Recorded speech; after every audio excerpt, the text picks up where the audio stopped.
बघा, आदिवासी जमातीचे काही नेते आहेत, मी या विषयावरती बोलत नव्हतो, पण यांची आता इतकी नाटकं चालू आहेत कारण नसताना. सुप्रीम कोर्टानं काय निर्णय दिला आहे की या देशातल्या SC आणि STमध्ये उपवर्गीकरण करा, ह्यांच्यामध्ये सब कॅटेगरायझेशन करा. आत्ता जे तिथं बसलेले आहेत जिरवळ साहेबांच्या सोबत हे आदिवासी प्रतिनिधी आहेत, परंतु 70% आदिवासींना अजून STचा दाखला न देता त्यांचं हे खातायत. मी आता या मुळामध्ये आहे, तुमचं सगळ्यांचं दुकान बंद होऊ शकतं. 33 आदिवासी प्रमुख जमाती असे आहेत, त्यामध्ये कोळी आहे. तुम्ही आता पंढरपूरमधल्या आपल्या कोळी बांधवांना विचारा, ते STमध्ये आहेत. 2011 म्हणजे देशाचं स्वातंत्र्य झाल्यानंतर पहिल्यांदा 51, 61, 71, 81, 91, 2001, 2011, आता 21ची जनगणना झाली नाही. SC आणि STचं आरक्षण हे जनगणनेवरती मिळतं, लोकसंख्येवरती. या महाराष्ट्रामध्ये 1,05,00,000 आदिवासींची लोकसंख्या 2011च्या जनगणनेमध्ये आहे.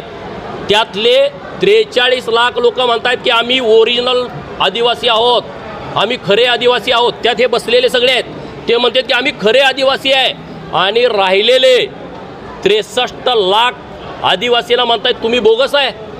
अरे पण त्यांची लोकसंख्या 2011ला मोजली ना. माननीय मुख्यमंत्र्यांकडे माझी विनंती आहे, माननीय देवेंद्र फडणवीस साहेबांच्याकडे माझी विनंती आहे, हे तुम्ही ह्याचं खरं करा. 63 लाख लोकांच्या वरती अन्याय ही लोक करतायत. आज महात्मा गांधींच्या पुतळ्याच्या खाली बसलेत ना, हे म्हणतात की धनगर समाज आल्यानंतर आमच्यावरती अन्याय होईल. अरे अन्याय करणारे तुम्ही लोक आहात. तुम्ही त्यांना STचा दाखला देत नाही, त्यांना जात पडताळणी देत नाही, त्यांना तुम्ही तिथं ऑफिसला येऊ देत नाही. सगळं बजेट 1,05,00,000च्या वर तुम्हाला मिळतं. 1,05,00,000च्या वरती तुमचे 25 आमदार निवडून जातात. 1,05,00,000 लोकसंख्येच्या जीवावरती तुमचे 4 खासदार निवडून जातात.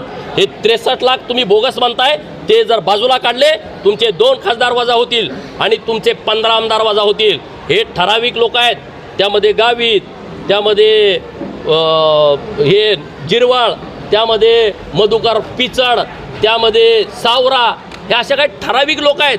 ह्यांनी हे आरक्षण लाटलं आहे.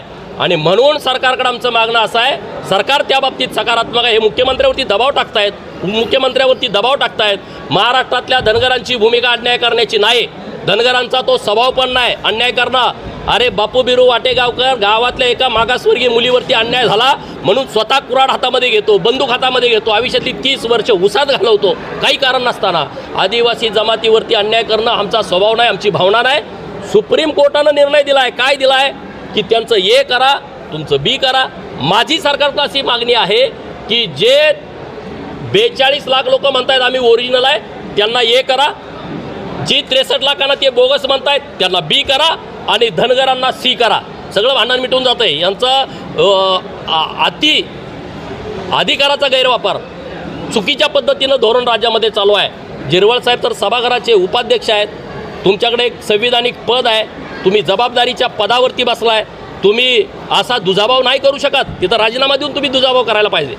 ते आदरणीय आहेत, मोठे आहेत. मला आदिवासींच्या बरोबर भांडणच करायचं नाही, कारण ते आमचे भाऊ आहेत. आम्ही त्यांना काय विनंती करतो आहे की तुम्ही तुमचं 7% आरक्षण आहे ते वेगळं करा. त्यामध्ये तुमचं जी 42 लाख तुम्ही म्हणताय आम्ही ओरिजिनल आहोत ते हे करा.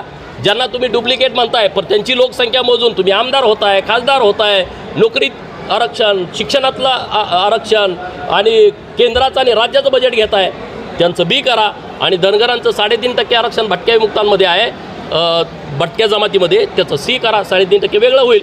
कुणावरती कसला अन्याय होणार नाही, परंतु वातावरण गढूळ करण्याचा प्रयत्न सुरू होतोय. व्हायला लागलेली आहे काय हे बघा, मी नेता नाही, तुम्हाला जे अपेक्षित उत्तर आहे ते मी आत्ता देऊ शकत नाही, कारण एकदम इलेक्शनचा पिरियड आलेला आहे आणि माझ्यामुळं एखादा माहोल खराब होऊ नये, महायुतीमध्ये काहीतरी घोटाळा होऊ नये म्हणून मी त्या विषयावरती खरं बोलू शकत नाही आत्ता या घडीला. परंतु ज्यांनी सत्ता भोगली, अजितदादांच्या सोबत कोणी आलेत, भारतीय जनता पार्टीबरोबर आहेत, अडचणीच्या काळात भारतीय जनता पार्टीनं तुम्हाला मदत केलेली आहे. अरे एकदा आमदारकी गेली तर काय बिघडतं आहे का? हां, 50-50 वर्ष आमदारकीच मिळावी यासाठी तुम्ही जर कुणी लोक बदलत असाल तर त्याला काय फार महत्त्व आहे असं मला वाटत नाही. आणि पवार पवार पवार पवार हा विषय का नाही, खरं तर मला म्हणजे आता ह्या विषयावरती लोकांचं खरं तर क्यू येते, क्यू. अरे जो माणूस गेली 55 वर्ष महाराष्ट्राच्या राजकारणामध्ये काम करतो, जो माणूस दुष्काळी तालुक्यांना पाणी देऊ शकला नाही, जो गावगाड्यामधल्या लोकांना रस्ता देऊ शकला नाही, गावातल्या लोकांना घरकुल देऊ शकला नाही, पोरांना नोकऱ्या देऊ शकला नाही. आज ही आमची काय मागणी आहे? राजे उमाजी नाईकांची जयंती सरकारनं साजरी करावी. 4 ओळीचं पत्र काढायचं होतं, 1 रुपयाचं बजेट लागत नव्हतं.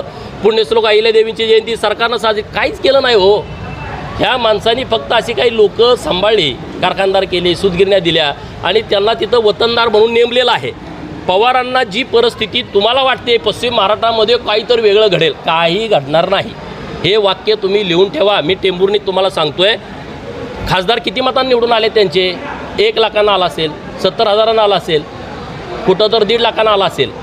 हे गणित फार मोठं नाही आहे. भारतीय जनता पार्टी आणि माहितीसाठी संविधान बदलणार, संविधान बदलणार. पवारांनी म्हणावं संविधान बदलणार. पवारांना कधी बाबासाहेबांच्या विषयी आस्था होती? काँग्रेसमध्ये ते पूर्वी होते, बाबासाहेबांचा 2 वेळा पराभव झाला होता. मराठवाड्याचं तुम्ही सगळी परिस्थिती बघितली. मराठवाडा विद्यापीठाचं नामांतरण करण्याच्या वेळेस 500,000 लोक त्यामध्ये मृत्युमुखी पडली. हजारो दलित वस्त्या झोपड्या जाळून टाकल्या.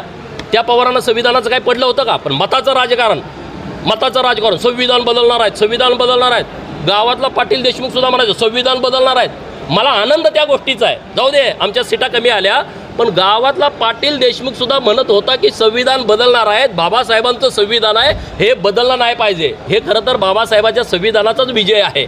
त्यामुळे आता विधानसभा आहे, संविधानाचा विषय तर विधानसभेत येत नाही, हा लोकसभेचा विषय आहे. आता तुम्ही खोटं पसरवू शकत नाही. काही जरी खोटं बोलला तर पवाराचं चिचोकं आता विकलं जाणार नाहीत. हे तुम्ही लिहून ठेवा. आणि मी सांगली जिल्ह्यात नाही, 5 जागा ह्या महायुतीच्या येणार आहेत. हे लिहून ठेवा तुम्ही. 5 जागा. मग कुठे येणार आहेत? कोल्हापूरचा मी हिशोब सांगतो तुम्हाला. तिथं प्रकाश आवाडे इचलकरंजीत हमखास निवडून येणार आहे. तिथं हातकणंगलेला ज्याला सीट मिळेल तिथं विनय कोरे, भारतीय जनता पार्टी आणि प्रकाश आवाडे ती सीट निवडून येणार.